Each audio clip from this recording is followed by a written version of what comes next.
So when we see an MRI scan like this, immediately our brains probably start to work. You see a lot going on there and start thinking of the types of interventions you may want to do for a patient with an MRI like this.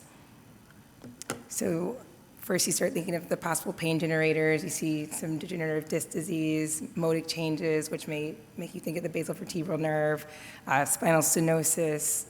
You see the multifidus atrophy there.